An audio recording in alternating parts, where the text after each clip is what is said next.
Hi అండి, నమస్తే. Welcome to my channel. ఈరోజు మన ఛానల్లో నేను చనా పకోడీ చూపిస్తున్నానండి. చాలా చాలా టేస్ట్గా ఉంటుంది. ఇది మనం కాబోలి శనగలతో చేసుకోవచ్చు. ఇప్పుడు ఇది ఎలా తయారు చేయాలో మీకు చూపిస్తున్నాను. ఇప్పుడు ఇవి మనము నైట్ నానబెట్టుకోవాలండి.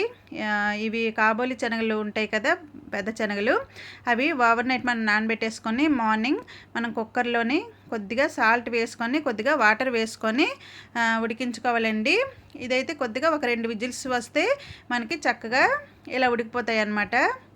చూసారు కదా, చక్కగా ఉడికిపోయాయి. ఇప్పుడు దీనికోసం మనము పసుపు, ఉప్పు, కారం, ఇంకా కాశ్మీరీ మిర్చి పౌడర్ ఉంటుంది కదా, అది, కస్తూరి మేతి, అల్లం వెల్లుల్లి పేస్ట్, జీరా పౌడర్, ధనియా పౌడర్, ఇంకా చనా మసాలా ఉంటుందండి, అది. ఇవన్నీ మసాలాలు మనము ఒక బౌల్లోని కలుపుకోవాలన్నమాట. ఇందులో కొద్దిగా మనం ఆయిల్ వేసుకోవాలండి. ఇంకా కొద్దిగా నిమ్మరసం కూడా వేసుకోవాలి. నిమ్మరసం వేసుకోవటం వలన మనకి టేస్ట్ అనేది సూపర్గా ఉంటుంది. ఇప్పుడు వీటన్నిటిని మనము ఒక స్పూన్తో చక్కగా కలిపేసుకోవాలండి. చూసారు కదా, ఇప్పుడు చక్కగా కలిసిపోయాయి. ఇప్పుడు ఇందులో మనము కార్న్ఫ్లోరు ఒక 3 స్పూన్లు వేసుకోవాలండి. ఇంకా శనగపిండి 1 స్పూన్ వేసుకోవాలి.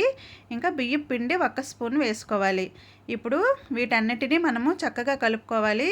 ఇందులో కొద్దిగా మనం వాటర్ వేసుకోవాలన్నమాట.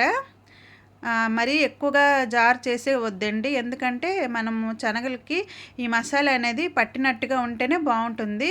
చూసారా, ఇలా ఉంటే సరిపోతుంది మనకి మసాలా. ఇప్పుడు ఇందులో మనము ముందుగా ఉడకబెట్టి ఉంచుకున్నాం కదా, ఈ శనగలను కూడా వేసుకొని చక్కగా మనం కలిపేసుకోవాలండి. ఇలా స్పూన్తో చక్కగా కలిపేసుకుంటే ఈవెన్గా చక్కగా మొత్తం కలుస్తుంది. ఇప్పుడు మనము ఆయిల్ని కొద్దిగా హీట్ చేసుకోవాలన్నమాట. ఇప్పుడు కొద్దిగా సిమ్ టు మీడియంలో పెట్టుకోవాలి. ఇప్పుడు కొద్దిగా మనము ఈ శనగల్ని వేసుకోవాలండి. పకోడీలాగా వేసుకుంటే బాగుంటుంది. ఇప్పుడు ఇందులో కొద్దిగా వెల్లుల్లి రవ్వలు ఉంటాయి కదా, ఆ వెల్లుల్లి రవ్వలు కొద్దిగా వేసుకోవాలి. ఒక 3-4 వేసుకోవాలి. ఇంకా పచ్చిమిర్చి 1, ఇంకా కొద్దిగా పచ్చి కరివేపాకు వేసుకోవాలండి. ఇవి వేసుకోవటం వలన వీటి ఫ్లేవర్ అనేది మనకి శనగలకి పట్టేసి సూపర్గా ఉంటుందండి. టేస్ట్ అయితే అమోఘం అన్నమాట. ఇంకా మీరు చేసి తింటే కానీ మీకు తెలీదు ఈ టేస్ట్ అనేది. ఇంకా మీ ఇంట్లో చిన్నపిల్లలు కనుక ఉన్నట్లయితే మీరు తప్పకుండా చేసి పెట్టండి. పిల్లలైతే చాలా ఇష్టంగా తింటారండి. ఇప్పుడు చక్కగా వేగిపోయాయి కదా, ఇప్పుడు దీని మీద మనం కాస్త చాట్ మసాలా కొద్దిగా వేసుకోవాలండి.